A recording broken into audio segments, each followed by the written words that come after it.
Chapter 2: Freemasons' Luciferian Agenda. Beneath the political theater lies the real agenda, a Luciferian push toward a one-world government and a one-world religion. The United Nations, the World Economic Forum, and other international cooperation bodies are stepping stones toward this goal. Politics is one of their most effective tools for reshaping society into their image. Laws are passed that undermine the family. Education is rewritten to erase God and history.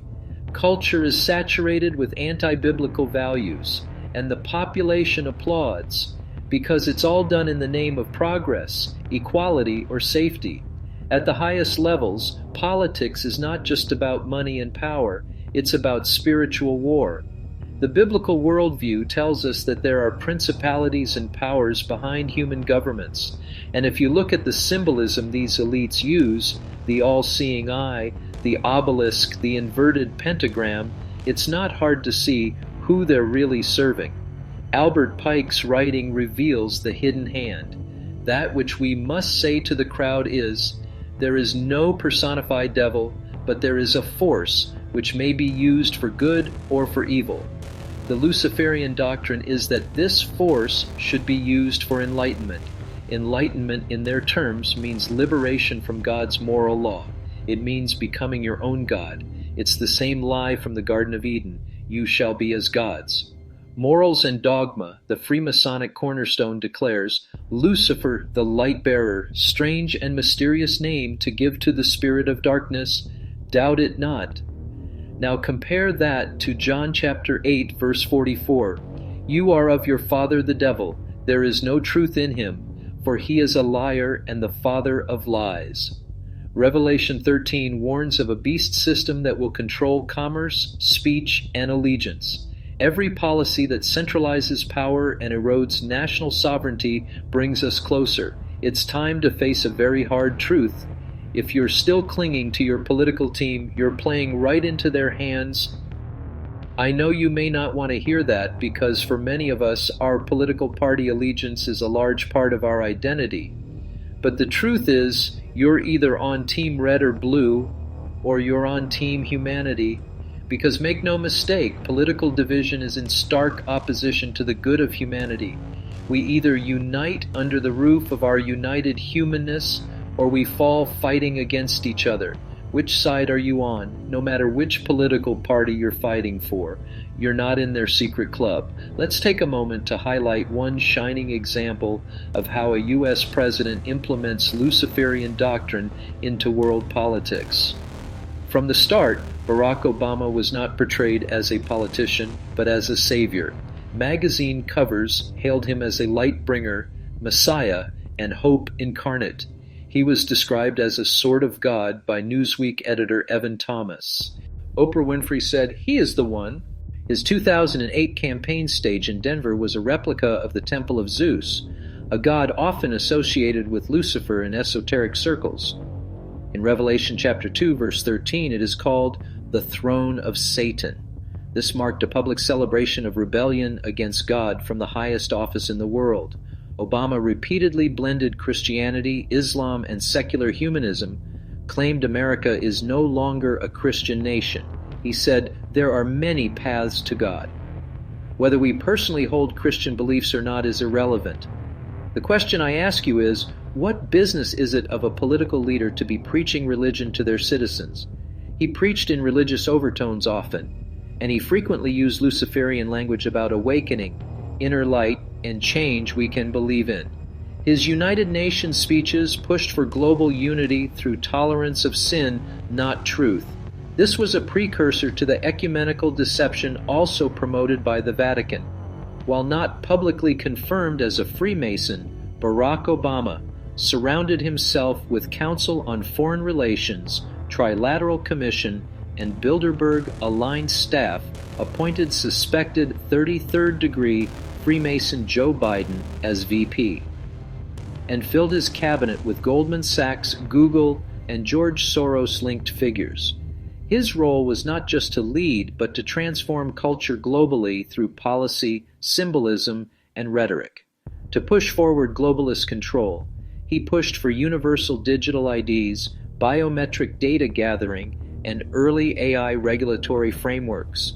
He was also the first president to openly praise CRISPR gene editing, a key plank of the transhumanist movement, as he advocated for uploading the human mind and praised Silicon Valley's moral relativity. He also promoted Lucifer subliminally through symbolism. Look at his campaign logo, a rising sun on the horizon, an ancient occult symbol tied to the dawn of the new age. I mentioned that his appointed vice president, Joe Biden, is a suspected 33rd degree Freemason. On January 19, 2025, at the Prince Hall Freemason Grand Lodge in South Carolina, Joe Biden was declared a Master Mason at sight. This is a rare event where a Grand Master can initiate somebody into Master Mason status in a single day. This ritual does not necessarily guarantee 33rd degree ranking, but it is public record that he was initiated as a Master Mason. The Democrats, Obama and Biden, clearly pushed us closer to fulfilling the New World Order that the Republican, George Bush, publicly declared back in 1990. The Founding Fathers never imagined that their vision of a constitutional republic would be hijacked by a cartel of bankers, secret societies, and global power brokers. They warned us about divided factions. As I mentioned earlier, even George Washington himself, a proud Freemason, warned that political parties would become potent engines by which cunning, ambitious, and unprincipled men will be enabled to subvert the power of the people. And that's exactly what's happened. Since the very birth of the United States, Freemasonry has had its hand on the wheel. The symbols on your money, the architecture of your capital, they aren't random. They are ritual markers of a brotherhood serving an entirely different God than the one this nation claims to honor. Now, let's be clear. This doesn't mean every Freemason is in on some sinister conspiracy. Most never advance high enough to even glimpse the inner doctrine. But at the top, the allegiance is clear, and it's not to Jesus Christ. Albert Pike, the most influential Masonic philosopher in American history, wrote in Morals and Dogma, "Yes, Lucifer is God, and unfortunately Adonai is also God.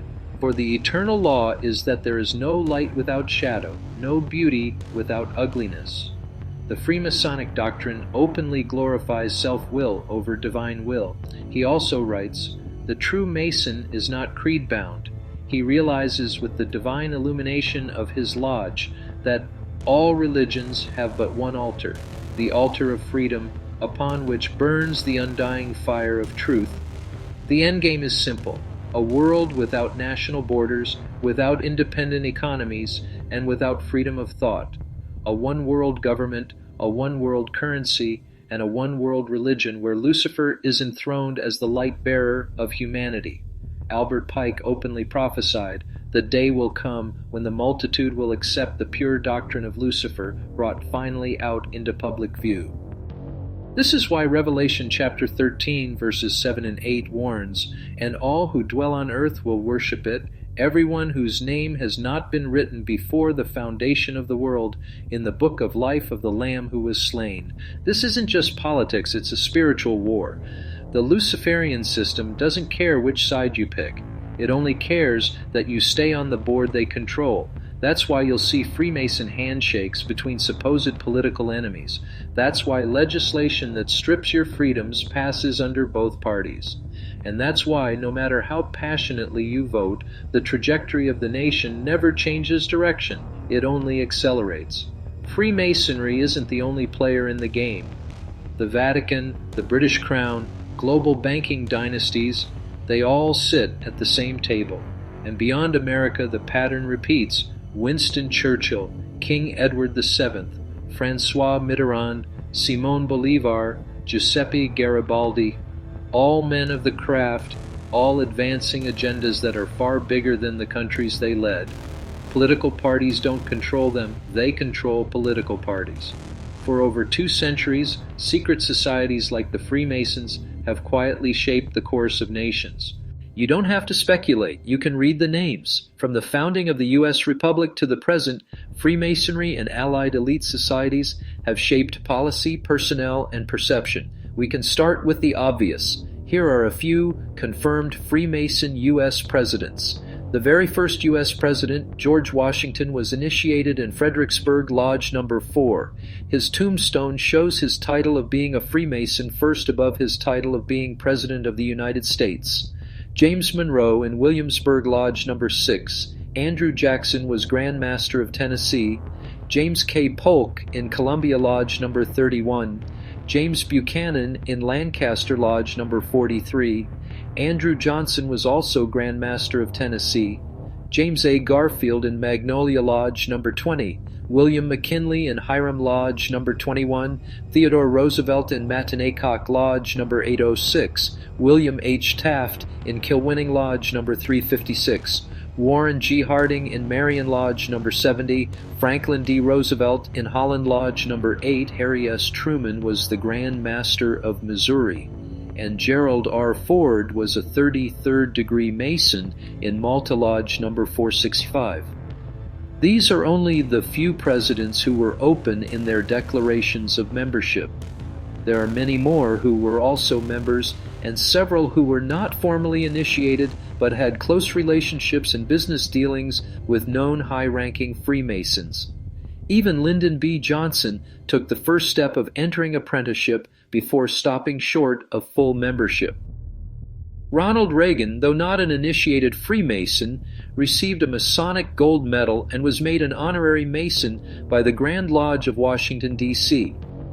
He publicly praised the Masonic Order in 1988, calling it one of the greatest charitable and benevolent organizations that this country has ever known. Despite his Christian image, he appointed many Council on Foreign Relations, Trilateral Commission, and Bilderberg members to his cabinet. He helped escalate military-industrial growth, fueling the elite war economy, and signed Executive Order 13333, expanding the power of the intelligence agencies, NSA, and the CIA. Bill Clinton is a De Millay Hall of Fame alumnus. The Bush dynasty were groomed in the Skull and Bones at Yale, as was John Kerry. This isn't just in the United States, this is global control. Winston Churchill was initiated as a Freemason in the Studholme Lodge No. 1591. Giuseppe Garibaldi was a 33rd degree Freemason. José de San Martin, the builder of the Lautaro Network in the South American independence era. Simón Bolívar has been often cited in Masonic roles, and British royalty has been woven in and out of lodge history for generations.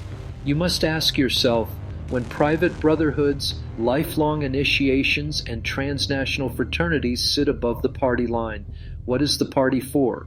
Nothing more than brand, cover, and theatrical opposition. The last U.S. president who openly declared himself as an initiated Freemason was Gerald Ford, who was initiated into the Malta Lodge No. 465 in Grand Rapids, Michigan in 1949. He rose to become a top-ranked 33rd degree Freemason. Ford served as President of the United States from 1974 to 1977. Why, after Gerald Ford, did Freemason presidents stop publicly declaring their membership? Personally, I believe it was because of the rise in public book distribution. Some popular books exposing Freemason control and Luciferian agendas started becoming very popular. To name a few, None Dare Call It Conspiracy by Larry Allen and Gary Abraham. The book was written in 1958 but published in 1971 and became a mega bestseller worldwide. This is one of my personal favorites. I highly recommend getting your hands on a copy and studying it. Another very powerful book that I am still currently reading is The Secret Teachings of All Ages by Manly P. Hall. The copy I own is over 700 pages. This book was written in 1928 and became very popular in the 70s and 80s. Manly Hall was a 33rd degree Freemason who violated his oaths by exposing the most guarded secrets of Freemasonry. This book exposes Freemasonry's roots in the secret mystery schools and the secret doctrines of modern Freemasonry. Mr. Hall died under very suspicious circumstances. Another author who was murdered by sheriff's deputies at his home in Arizona was William Cooper. Years before his death, he was already exposing the shadow cabal through writing and radio. Because of the secrets he was revealing, he had men in black suits run him off the road in his car, where he lost his leg. In 1991, he published Behold a Pale Horse. This was the first book that opened my eyes to the illusions I had previously believed to be true. This is another book I highly recommend that you add to your library and read thoroughly. In his book, he exposes a document found at the first Bilderberg meeting held in 1954. The document lays out their war on the American people, titled Silent Weapons for Quiet Wars, an Introductory Programming Manual. In this manual, you can see the detailed plans given to their members. It is very clear to see how what has transpired from the late 50s to today clearly coincide with this detailed battle plan using psychological, economic, and technological weaponization on the American people. If you want to better understand the operating system, go back a century. Woodrow Wilson signed the Federal Reserve Act in 1913, handing monetary sovereignty to a central bank connected to the same global currents that move ministers and markets. He then championed the League of Nations, the prototype for worldwide administrative governance. He wasn't a Mason, but the logic of centralized control became the normal air you breathe. Franklin D. Roosevelt, an active Freemason, steered the nation through depression and war, architected New Deal centralization, and helped midwife the United Nations era. Harry S. Truman, Grand Master of Missouri, closed the war with nuclear fire and signed the National Security Act of 1947 that birthed the CIA and formalized the permanent security state. Lyndon Johnson, initiated into Masonry, still pushed the union of bureaucracy and surveillance, and he helped take war to new heights in Vietnam, proving that the Luciferian blueprint survives regardless of who occupies the White House. New puppets, same puppeteers. The pattern repeats. Crisis leads to centralization, which leads to permanence. Parties argue on TV, and the beast keeps growing. Freemasonry operates on a hierarchy of secrecy. As Albert Pike, the sovereign Grand Commander of the Scottish Rite, wrote in Morals and Dogma, the blue degrees are but the outer court or portico of the temple. Part of the symbols are displayed there to the initiate, but he is intentionally misled by false interpretations. Freemasonry operates on a layered system of knowledge.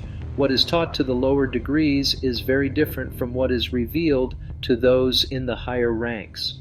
To the outsider, Masonry looks like charity, moral lessons, and brotherhood. To the initiate, it feels like a philosophical journey toward light. But to the man who reaches the inner circle, it is revealed that this light is not the light of Christ. It is the illumination of Lucifer. Albert Pike preaches, the Masonic religion should be, by all of us initiates of the high degrees, maintained in the purity of the Luciferian doctrine. In other words, the public face of Freemasonry, community service, moral teachings, is a smokescreen. The real power lies in the higher degrees, where allegiance shifts away from God and toward the hidden light bearer, Lucifer. Isaiah chapter 14, verse 12 tells us who Lucifer is. How art thou fallen from heaven, O Lucifer, son of the morning? How art thou cut down to the ground, which didst weaken the nations? Lucifer, Satan, the devil, they are all one. We are traversing in Satan's realm, where he controls the game board, in whom the God of this world hath blinded the minds of them which believe not, lest the light of the glorious gospel of Christ, who is the image of God, should shine unto them. 2 Corinthians chapter 4, verse 4 tells us that Satan is the god of this world. There is a reason why the mass culture ridicules those who believe in Jesus Christ and worship the heavenly Creator God. Because the Luciferians understand that Jesus is our only key to freedom, do you choose to follow the God who renews your mind or the false light that blinds you? From the very beginning, the strategy has been deception through imitation.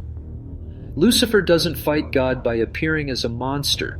He fights God by presenting himself as the bringer of enlightenment. Freemasonry replaces the light of Christ with the counterfeit light of the adversary. And like a counterfeit bill, it only works if it closely resembles the real thing. One of the most dangerous doctrines in morals and dogma is the belief that man can become his own God through enlightenment and moral progress. Albert Pike and other Masonic philosophers openly teach that the goal of initiation is to awaken the God within and ascend toward personal divinity. The lie of self-deification is as old as Eden. Satan's original promise to Eve was, "Ye shall be as gods," in Genesis chapter 3, verse 5. This is not enlightenment, it's rebellion. Morals and Dogma says, Masonry, around whose altars the Christian, the Hebrew, the Muslim, the Brahmin, the followers of Confucius, and Zoroaster can assemble as brethren and unite in prayer to the one God who is above all the Baalim. Baalim is the plural form of the word Baal, which translates in Hebrew as Lord, Master, or Owner. And Pike also clarifies this ideology by stating, Masonry sees in all religions a common truth. It invites to its altar men of all creeds to unite in the worship of the universal God. The universal God of the elite is not the God of the Bible. It's the God of this world. Freemasonry teaches that all religions ultimately lead to the same God, a belief known as universalism. In the lodge, Muslims, Hindus, Christians, and even open occultists kneel at the same altar, swearing allegiance to the same Masonic great architect of the universe. Morals and Dogma teaches Masonry regards all the great religions of the world as its own and accepts them all as pathways to the light. But Jesus spoke the opposite. Matthew chapter 7 verses 13 and 14 teach you, Enter ye in at the strait gate, because strait is the gate, and narrow is the way which leadeth unto life, and few there be that find it. Universalism removes the exclusivity of Christ and replaces it with the inclusivity of Lucifer's deception. A godless state doesn't require your worship, only your obedience. This is why Freemasonry is used to influence our subconscious minds through symbolism and language. However, the Freemasonry we see is only one layer of the deception. Freemasonry hides its doctrines in plain sight through symbols, the square and compass, the all-seeing eye, the checkerboard floor. To the uninitiated, these are harmless emblems. To the adept, they are encoded maps of occult knowledge, symbols that trace their lineage back to Babylon, Egypt, and the mystery religions. Morals and Dogma states, symbols are the language of the mysteries. They conceal from the profane and reveal only to those prepared to receive the light. But Jesus never concealed the path to salvation. In John chapter 14, verse 6, he invites us with, I am the way, the truth, and the life. No man cometh unto the Father but by me. The gospel is open, free, and simple. The kingdom of Christ is not hidden behind degrees, oaths, and symbols. It is offered to all who will repent and believe. Lucifer manipulates his followers into blind loyalty through smoke and mirrors in Freemason initiation rites. If Freemasonry is the public mask, Skull and Bones is the private handshake. This Yale-based secret society has produced presidents, senators, CIA directors, Supreme Court justices, and corporate titans. Both George W. Bush and John Kerry, supposedly political rivals in 2004, were bonesmen. When asked about it on national television, both men laughed it off, calling it so secret we can't talk about it. That's not a rivalry, that's fraternity loyalty. And it goes deeper. The Reagan-Bush dynasty didn't just happen because of public support. Reagan's campaign was stacked with Council on Foreign Relations insiders. After surviving an assassination attempt, Reagan's administration increasingly served the very same globalist banking and military interests he once claimed to oppose. All while Bush, a former CIA director and Skull and Bones member, waited in the wings. Could it be that Reagan was shot because he didn't want to go along with the program anymore? Same with Lincoln, JFK, or Trump? Please bear in mind, this is not a statement, it's just a sincere question that needs to be asked. Ronald Reagan was publicly honored by Freemasons. Abraham Lincoln is seen in photos standing next to two men posing with secret Freemason hand signs. I don't think you rise to the level of wealth and power of Donald Trump or the Kennedy family without joining the club. But could these men have had a change of heart and decided to go against the Brotherhood? The politicians will always frame their agendas in a way that makes them look like heroes in your eyes. They are groomed to be great deceivers. Listen to what 2 Corinthians chapter 11 verse 14 tells us about the father of lies. And no marvel, for Satan himself is transformed into an angel of light. You must learn to see through the deception. Anchor yourself in the Word of God, the only truth that stands against the counterfeit light. The elite have their altar. You have yours. The question is, whose fire will you keep burning? Perhaps the most chilling aspect of Freemasonry is the taking of blood oaths, vows that bind the initiate to secrecy under penalty of death. The candidate pledges never to reveal the secrets of the lodge, with punishments described in grotesque detail, having the throat cut, the body dismembered, or being buried alive. Morals and Dogma confirms this by stating the obligation is sacred and inviolable. The penalty is just, for betrayal is the unpardonable sin of Masonry. Christ taught no such thing. In Matthew chapter 5, verses 34 to 37, he tells us, "Swear not at all, but let your communication be yea, yea, nay, nay, for whatsoever is more than these cometh of evil." In other words, do not commit to secret oaths and speak truth plainly. Masonic oaths are rooted in the darkness of deception, not the light of truth. These oaths are not merely ceremonial, they are spiritual covenants, and every covenant not made with God is made against him. In higher Masonic philosophy, good and evil are not fixed. They are two sides of the same coin. Albert Pike describes Lucifer not as evil, but as the one who liberates man from ignorance, while Jehovah, the God of the Bible, is depicted as a tyrant keeping man in darkness. Morals and Dogma teaches the belief that which we call evil is only the reverse of the metal. It is the necessary balance to good.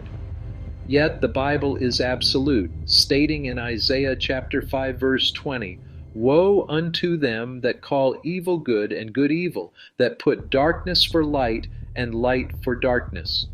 This moral inversion is the seedbed of chaos, allowing men to justify any sin in the name of balance.